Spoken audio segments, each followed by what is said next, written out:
see you guys in the dark.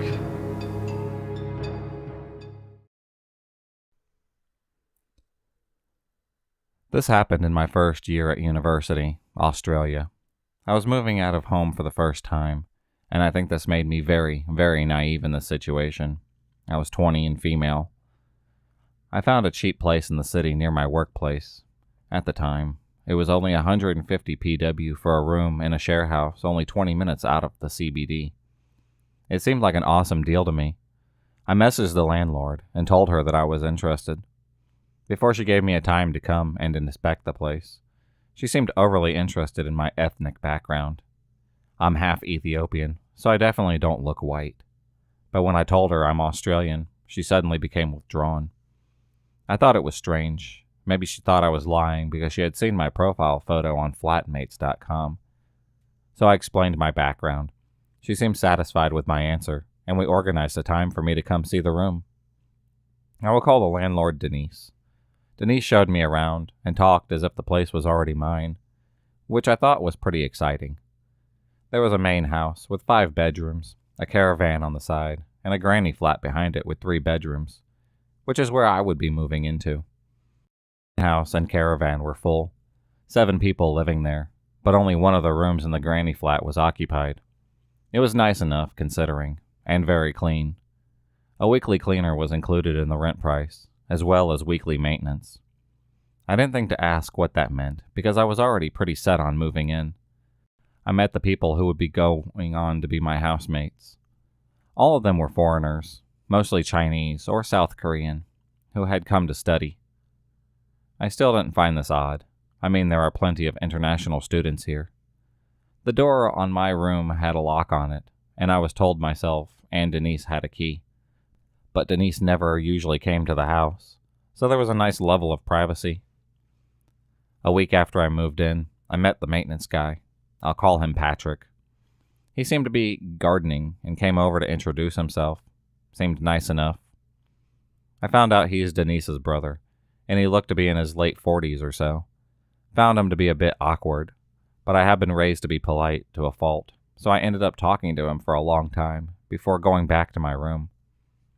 I don't remember what we talked about, but I remember he kept saying things like that I was very beautiful and describing my skin as exotic and caramel more than once, which rubbed me the wrong way.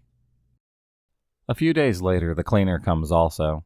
She is super lovely and has known Denise and Patrick for a long time. She and I had a nice chat, and for some reason she brought up that Patrick was on the autism spectrum. So to me, that explained his awkwardness, and I realized that he's harmless, so I felt bad about my initial judgment of him. Next time I saw him, I came out into the kitchen and saw him just standing there. This struck me as odd.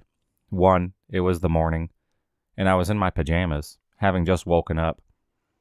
2, he's the maintenance guy. I didn't understand why he should be inside, but I still felt bad, so I just smiled and said hello. He turned and seemed startled, but explained to me that he was just taking out the trash. I saw that he had replaced the bins in the kitchen, so I was like, oh, okay. He was trying to be nice, I guess, but I told him he really didn't have to do that. He just kind of insisted, and I was like, alright, whatever. I ended up talking to him again. Again, he seemed to have a weird fixation with me being exotic, even though I told him I was born in Australia. But mostly, he was just generally asking how I was finding the place, and reiterating that everything was super safe, and for some reason brought up the keys to the bedrooms. He said only me, Denise, and he had keys. I didn't say anything out loud, but in my head I thought, wait, since when does he have a key? But I still just kind of brushed it off. To a few months later, I work about 4 to 6 days a week, casual as always, as well as going to university 4 days, so I'm rarely there during the day, and lock my bedroom door before leaving every day. I don't remember exactly what time of year this would have been, but I know it was colder, and I haven't used the ceiling fan in my room for a little while. I got home, unlocked my bedroom door, and the ceiling fan was on. This struck me as odd immediately. I knew I hadn't turned it on in forever. I was very, very confused, and thought that I'd turn it on while leaving, and just remembered, I brought it up with my roommate, and she kind of shrugged and said that's odd, but didn't seem weirded out by it. So I figured I was just overthinking it. I keep to myself a lot, wasn't close to any of my roommates, and only talked to this woman maybe occasionally. A few weeks later, I'm leaving for work, and I have a very strange feeling while walking to the front gate of the house. For some reason, I turn around and see Patrick hiding behind some bushes, just staring at me. As soon as he is caught, he turns and pretends to be gardening. In the moment, my mind actually went kind of blank. I was like, surely he wasn't watching me. All I did was frown and wonder to myself why he would stare at me like that, and then pretend that he hasn't been. I come back later in the day, unlock my door, walk in, and again, something is off. But this time I can't put my finger on it. I stand in my room, looking around, staring at everything in the room, but I can't find anything. When I realize that I don't know what I'm looking for, I feel creeped out and just leave my room. I tell my roommate again that I thought someone had been in my room. This time she sat down with me and basically said that she thought someone went in her room recently too. We chatted, and she said that she had left her bedroom window open when she went to work, and she came home, it was shut. I brought up the fan again, and my roommate said maybe we should let Denise know. So I texted her, said something along the lines of, I think someone's been going into my room because of X and X events, and my roommate said the same thing. Exchanged a few messages with Denise, but the general response from her was just, oh wow, that's so bizarre. Again, being super naive, young, and too polite for my own good. I assumed that I was just overreacting and didn't want to seem like a bad tenant. Thankfully, it turns out Denise was more sympathetic than I realized because she said she was going to have the locks changed the very next day. I was like, yay, thanks, and assumed it would be that. But in my head I was thinking, only 3 people have the keys. Me, Denise, and Patrick. If someone had been coming in, wouldn't it have been one of us 3? Which is why I didn't feel good when Patrick showed up the next day to change the lock himself. Being the maintenance guy and all, I ended up leaving while he did the change. Got a text later saying it was done and new keys were in the mailbox. Fast forward a little bit. I had now been at this place for nearly a year. By now I was aware that Patrick seemed to come over about twice a week, and he always came inside the house to take out the rubbish, but never seemed to really do maintenance work. I chalked it up to Denise giving him a job because maybe she couldn't find one elsewhere, and I tried to avoid him. As far as I remember, nothing else seemed strange until now. I come home from work again and walk in, to my bedroom of course. While I'm getting my clothes to shower, I noticed something very strange that was definitely not there when I left. There was some whitish, pale gunk kind of splattered upwards on the wall and the floor. Honestly, my first thought was looking at it after a while. It was like, that looks like donut glaze or something. I leaned closer to it, but still didn't really register what that stuff was. Only that I definitely hadn't spilled anything there at all. So again, I got creeped out. Went to the kitchen to grab a Chuck's and wipe it up. When suddenly I had a thought like, what? Wait, is that what I think it is? I really didn't know what to look for, but as soon as I had that thought, nothing could convince me otherwise. And again, my door had been locked. Only myself, Denise, and Patrick had keys. My roommate wasn't home, but I called Denise right away. She didn't answer, so I insisted that I messaged her and said basically someone had been in my room and there was some weird stuff splattered on my wall. I wanted to see if she came to the same conclusion that I did. Her response this time was really off. She messaged back hours later and was dismissive. Said something like, very bizarre. The lock had been changed though. And I was like, yeah, obviously. So who do you think that it could have been in there? I felt so weird and grossed out that I went to a friend's place and messaged my stepdad about it. I told him everything for the first time. And I guess it sounds a lot worse all at once. Because his response was, oh hell no, you're moving out of there now. I called Denise and told her that I was going to move if the issue wasn't taken seriously. This was when I realized that the leasing situation at this place was pretty dodgy, which I didn't know beforehand due to the lack of experience and no sense to ask. Essentially, there was no record of me actually being a tenant, and I was kind of just sending money into this lady's bank account, but there wasn't any official paperwork. I looked back over the stuff I'd signed when I initially moved in, and it wasn't typed up by Denise, or at least I assume it wasn't. I don't remember the details, but it wasn't official at all. Super naive. So I was able to move out ASAP. Denise didn't put up a fuss about the short notice. When I came back the next day, the stuff on the wall was gone, so I didn't have any proof of what happened. But that kind of confirmed to me that something weird was going on with Denise and Patrick. My stepdad helped me take all my stuff. I didn't have very much. Denise just left a message and said, "Please leave the keys on the counter." It took me a few weeks to process every creepy thing that happened throughout my stay, and put it all together as a massive creep fest. My roommate left shortly after. Months later, she messaged me to say one of the old housemates told her police were called to the place. Don't know why or what had happened, but I suspect it wasn't for the tenants.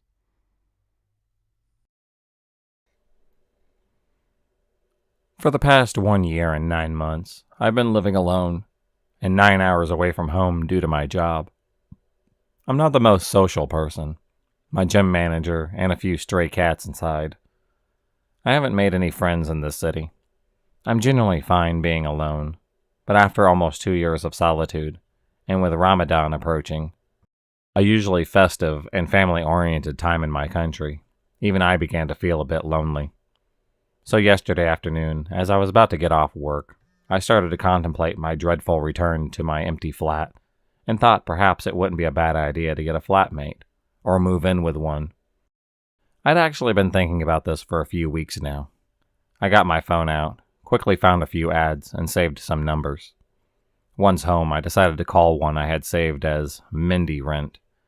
Mindy was apparently the landlord's name. He was renting out the still available room in his 2-bedroom flat. He sounded like a decent guy over the phone, and we decided to meet up near the supermarket in a few minutes, as I couldn't figure out the exact location of the flat. Still in my office attire, I headed out to meet him, and was in front of the supermarket 5 minutes later.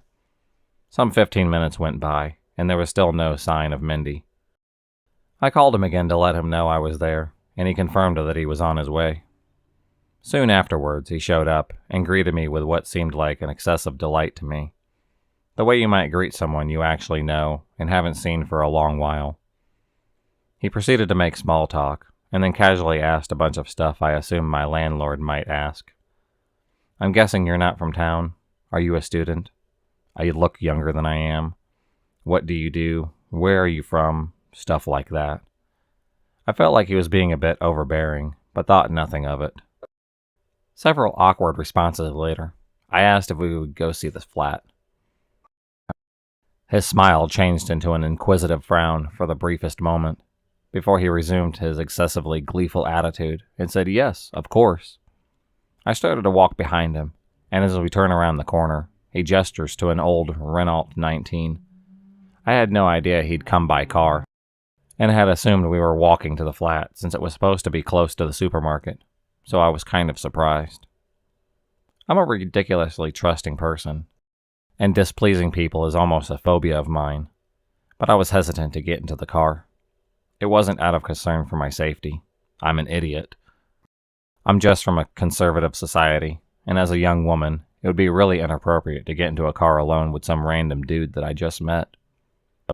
Being a fellow member of said conservative society, I'm sure he knew this as well. He seemed to notice my discomfort at the suggestion, but asked me to get in anyway. Being generally unable to say no, I complied. As he drove, he attempted more small talk, but I was super uncomfortable, and only responded with short interjections. I had my phone in my hand, and I got some notifications. So the screen lit up. Just lit up like a small vibration, no sound. It was on silent. I didn't even check on it. But along with my off-putting disposition, it seemed to have vexed him greatly. His weirdly upbeat attitude dissolved in a moment, and I was sternly ordered to put my phone on the back seat. At first, not knowing how to respond to this, I gave him a look of disbelief. Seeing his lack of reaction to my disbelief, I thought maybe I'm just being rude, so I started to put it aside, inside my handbag. but he was adamant that I put it in the back seat and repeated the oddly specific command. I'm somewhat alarmed by the unwarranted fervor at this point and decided to keep my phone in my hand instead. So I timidly reply, "No, I'm fine," which wasn't enough to deter him. He brought out his own phone, turned it off, and turned to me to say, "See? Now put yours on the back seat." I essentially ignored him because I didn't know what else to do or say. We had been driving for maybe 3 minutes, so I asked him if we're near the flat, and he says yes. Another 2 minutes or so went by. I'm starting to get really nervous, and I ask again to get the same response. Then I ask if the woman occupying the other room wouldn't mind the visit, which was probably a silly question, but I just wanted to find out whether she would be there, seeing as I wasn't keen on being alone with this guy in a flat. His facial expression morphed into the same inquisitive look he had assumed earlier, and he remained silent for a second before saying that she wouldn't mind. I thought nothing overly suspicious had happened so far, but I was getting overwhelmed by a terrible sense of dread for whatever reason. Something about this man just didn't feel right. This feeling was shortly confirmed when he caressed my hand. I got startled and instinctively flinched away, then finally mustered up enough courage to ask him to stop the car. Instead of stopping, he put a firm hand on my thigh and flatly told me to calm down. Further internal panic ensued, but I tried to keep my outward composure and asked him to stop the car. I was ignored, and he kept attempting to touch me. I was absolutely freaked out at this point, and thinking I should just jump out of the car because God knows where this creep is taking me, and what might happen to me. This was a car from the 80s, and you had to lock or unlock the doors manually by pressing or pulling up that little thingy for which I don't know the English word for. I looked at my door to check, and it was unlocked. We were thankfully coming to an intersection with a stop sign where he'd have to slow down to almost a halt, so I thought this was my chance to just get out. I'm still trying to get his hands off of me as the car starts to slow down. Meanwhile, my phone starts vibrating in my hand, and I look at my screen. Initially, I was confused and couldn't comprehend what I was looking at. But no words can describe the sheer terror that overcomes me when I saw the caller's name, Mindy Rent. For a fraction of a second, I was just paralyzed by the chilling realization that this guy was even more of a stranger than I'd thought. That he had likely realized at some point that I thought he was someone else, yet decided to pretend he's actually who I thought he was anyways, just to keep me in his car. The car had slowed down considerably when I snapped out of my stupor, opened the door, and bolted out like a rocket. I started running out of sheer fear and shock, but slowed down to a walk when I looked back and saw that he didn't come out of the car. He had just completely stopped, stayed there for a little while, then slowly drove away. I got back to the supermarket and met the real Mindy. I had called my gym manager and friend meanwhile, and we waited for her to arrive. I wasn't going anywhere alone with anyone after what had just happened. We saw the flat, which turns out to be nearly in ruin and nothing like the one picture in the ad. So I went home, still terrified and with no prospect of non-creepy companionship. This just happened yesterday, so I'm still overcome with panic when I think about what this guy might have had in mind. I think it's time for me to seriously learn to say no, and just generally stop being this dumb.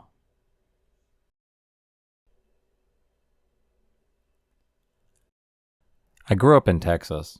I still live here along with my family that will be mentioned in this story. When the 2007 recession hit, my father lost his job. It was a management job that paid pretty well. We lived in a comfortable but slightly country area outside of Lockhart, Texas. With our income at half, we lost our home and had to move. My parents found a trailer park with a 2-bedroom for rent. A little cramped for our family of 5, but we had no other choice. The man we rented from was crooked for other reasons, but he's not the disturbed landlord this story revolves around. We lived in that trailer for a few years before needing to move out for reasons I was too young to remember. I was 11 years old when my parents began house hunting again. Down the road from the trailer park was a cul-de-sac of land. There was a business in the center of this land called the Why Not Party House. That was a bar or wannabe club, I suppose. Considering I was a child, I never entered the building. There was a few houses and trailers scattered around different parts in this secluded area. A worn-out looking trailer was for rent.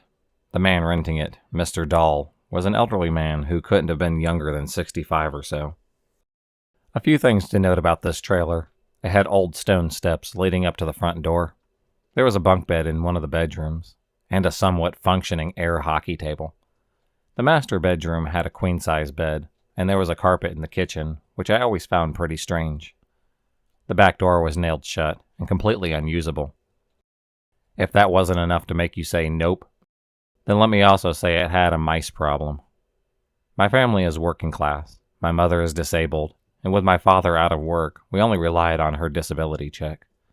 We had no choice but to rent out this trailer or be homeless. The entire deal was strange, and honestly sad this was the position that we were in.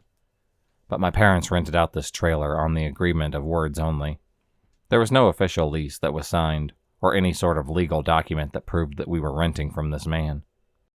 Before we moved into the trailer, Mr. Dahl took it upon himself to build a new deck for us to replace the old steps. He even built a little picnic table for us to sit outside. As a child, it completely blew my mind that the stranger would be so kind to craft these things without being asked, or wanting money for it. It seemed like an act of pure kindness. A bad person wouldn't do that sort of thing, right? The first few weeks of renting from him went by without a hitch. The master bedroom had no light bulbs, and we weren't there long enough to change them, so my family and I all slept in the living room. Something about the bedroom with the bunk bed seemed scary to me. I'm unsure how my brothers felt, but they never slept in there either. As I mentioned previously, we relied on our mother's disability. Sometimes we were late on rent and had to pay late fees. Other than that, Mr. Dahl would be very understanding about everything despite being a little irritated. My mother's check hit every first of the month, which is also the month for bills. While my father, and older brother got into the car and drove into the city to take care of bills and get a money order for rent, I was left with my oldest brother. It was a time when we had no internet or cable, just VHS movies. I was out in the hallway. Come to find out the trailer was flipped, and the front door was the one nailed shut. Playing my Wii. Twilight Princess to be exact. Something I need you all to note. We had no keys to this trailer. The only person with a set of keys was Mr. Dahl, so we were unable to ever lock the trailer when we left. As I was playing my game right in front of the door that was locked, I saw the knob turn. No knocking. The knob jiggled, and our landlord tried to pry the door open twice, but was unable to do so successfully. I just froze and realized that it was him, and he must have assumed that no one was home because the car was gone, but the door was locked, and I thought that it was fine to continue playing my game. My 11-year-old brain. My brother was in the living room. We both heard this noise. At first I thought it was a dog barking, and my brother heard it too, but the longer that we listened, we realized it wasn't an animal, but the sound of people yelling. My brother went to the front door to investigate the noises, and me being a scared child, I followed right behind him. Both of my parents were standing out in the yard. My mother was shouting at our landlord, who was sitting on a farming vehicle. Not sure what the name of it was. I remember it had a very long piece attached to it. She was visibly angry, and her voice was laced with rage. My father was yelling at him too, but I don't remember anything that was said exactly. My oldest brother asked what had happened, and here's how it goes. My parents pull up to our trailer with the money order for rent. When they did, they caught Mr. Dahl backing up the farming vehicle against the door, the only exit in that trailer. My mother went into full protection mode knowing her 2 children were stuck inside. She confronted him immediately. Luckily, he backed away from the door, but he was still operating this farm vehicle. I believe she threatened him. They had an exchange of words, and he whipped the vehicle around fast, and aggressively close to my mother. He almost hit her with it. My parents were bewildered about what they just witnessed. They didn't know what to do, so they called the police. When the police showed up, and my parents explained the situation, it was no use because we had no legal agreement of renting out the trailer. The officers shrugged it off and said there was nothing that they could do about anything because no one was injured. Apparently trapping 2 children inside a trailer that's a fire hazard isn't illegal. We only spent one last night in that trailer. We no longer felt safe there. We packed up as many things in our car as we could, but unfortunately didn't have the money to rent a moving truck for the rest of our furniture. We stored the belongings we took with us at my grandparents' house, and we rented a motel room. It was about a week after this happened when we tried going back for the rest of our belongings. We wanted no confrontation with Mr. Dahl, so we showed up to the trailer at night. It was dark inside, and the porch light was off. My father and oldest brother went inside the trailer casually. Me, my mother, and my older brother were waiting out in the car. It was no less than 5 minutes when my father and oldest brother ran out of the trailer with speed I've never seen before. They hopped in the car and pulled out like there was a scene in an action movie, while my mom was terrified and demanding some answers. Apparently, they went into the master bedroom first, which was an immediate right when you walked inside. They were going to grab a box of paperwork we had to leave behind when we left. They noticed something lying in the bed. Not just lying there asleep, but completely naked. It was Mr. Dahl, and right beside him was a gun. We never went back to that trailer. We never recovered the rest of our furniture that had sentimental value. That was from family members, living and deceased. It's been almost a decade since this happened. My mother and I discuss it every now and then, but we're thankful that time is behind us. I can't help but wonder if all that abandoned furniture was the result of some other unfortunate family who had to leave everything behind, or had it taken from them forcefully by Mr. Dahl.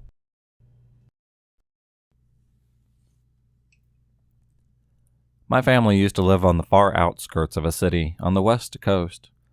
This city happened to be where I was born, but no longer live. The city in question is somewhat notorious for being home of drug addicts and members of a few street gangs. But before this, I foolishly thought that if you were dealing with one of the few landlords on the outskirts, you were pretty safe and were not speaking to the type of crazies that filled the town proper. The incident in question started about a month before the big final. My stepfather was out of town to deal with a family grievance, so it was my mother, my 2 little sisters, and I to start with. Our landlord, who I thought to be pretty normal, started to make frequent appearances on the property. Nothing creepy so far, but he kept going into tenants about the bushes that grew on the side of the yard, what species they were, when they would bloom, and how the flowers looked. This went on for a week or so before finally he told us he was looking to sell the land that we have been living on, and that we would need to start looking in the process of packing. The landlord's visits would continue without my stepdad home. He'd say strange things here and there, but it all came to a head one night when he showed up, long before our eviction date. He was wild-eyed, speaking real funny, and it hit me like a rock. This man was very high on something. He started screaming at us that all the vehicles needed to be removed from the side of the property by a certain date, and then he wandered off to an empty lot adjacent to the house, and started pulling his shirt off while spinning in circles. Needless to say, my family were all freaked out, and trying to call my dad to come home before this weirdo went from alarming to dangerous. He was screaming now that he knew my dad had drugs, and that we'd better share them with him. My stepdad is very anti-drug. We looked away for a brief moment to get some things done on the house when we heard his truck leave the property.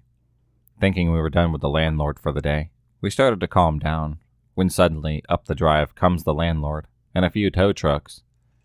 Seeing as my mother was unlicensed, she couldn't comply with the landlord's demand to move the cars, or they'd be towed immediately. We ended up calling the sheriff while blowing up my dad's phone at the same time. The sheriff arrived to see this man raving at the tow truck drivers to haul everything away and bill it to my dad, and we explained to the sheriff that we'd been given several days to move the vehicle, but he'd shown up with the tow crew the same night. The sheriff managed to calm the landlord down, got him to stop screaming obscenities at us for at least a moment. The landlord left that night, and we assumed that he'd be back the next day to finish what he started. We started to turn back the house when the sheriff stopped my mom and told her in a dead serious voice, "I think he may try to come back and enter the house. If he does, just call us. I can't tell you to shoot him, but if he forces his way inside, and you fear for your family, you do what you have to." This little bit stuck with me since having an officer tell my mom he may have to shoot the landlord if he happened to have come back. The rest of the night was uneventful, and we made sure to call up family to help us pack quickly the next few days. We managed to get moved out before he could make another appearance. though we had to stay with my uncle for a little while things were prepared in the house we were supposed to move to. I still worry to this day that I'll run into my former landlord when I visit my old hometown.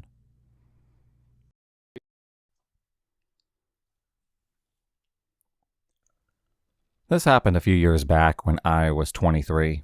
I'm a female, by the way, and was starting to graduate school. I was new to the area and looking for an apartment.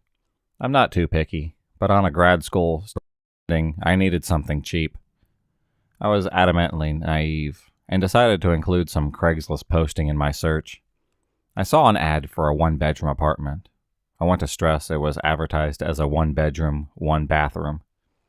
Looking back, I should have known it was too good to be true. A one-bedroom condo on the water with a fireplace and dock for kayaks. It was huge, 2 floors, and had a very nice up-to-date look for only $500 a month, with most utilities included. In the ad, it was bolded, "Seeking woman tenant only." When I arrived, thankfully I was smart enough to bring my boyfriend. I was greeted at the door by a middle-aged man who looked about 55 years old, in a stained tank top and boxers that stood a little too close. I immediately got an uneasy vibe from him. I wanted to leave then and there, but felt obligated to see the place. He seemed very uncomfortable with my boyfriend being there, and mentioned he usually just rents to women. I initially thought he was just the landlord looking to find a tenant to lease to, until he mentioned that he was looking for a roommate to share the apartment with him, and that was actually a 2-bedroom, 1-bath. He initially tried to have me come in alone to view the apartment while my boyfriend waited outside. However, I insisted on having him come along. As he showed me around the place, it was very dark and pretty empty. I remember thinking it was strange that he didn't have much furniture since he currently lives there. I can't explain fully, but the way he showed me around the apartment felt as if he hadn't really planned on showing anyone around, and kind of fumbled through each room. I would ask questions about how much certain utilities were, or rules of the lease, and he'd have to think about it for a few seconds, and then answered like he had never thought about it prior to that. The entire time standing very close to me. At one point, my boyfriend had to ask him to give me some space. When he showed me what would be my room, it was pretty gross. The walls were peeling. There was a bed with a mattress covered in dark stains. It was very odd, considering the rest of the apartment was in good shape. The weirdest part was that he would not let me see the bathroom. He said there was some damage from a previous tenant that he needed to fix up. I think about that all the time. What was in there? Overall, I got a very bad vibe. I couldn't get to my car fast enough. My boyfriend and I talk about how different that might have been if I hadn't gone with him. If you enjoyed this video, please subscribe, like, and hit the bell for notifications on future videos, and become a stalker of the night. And I'll see you next time.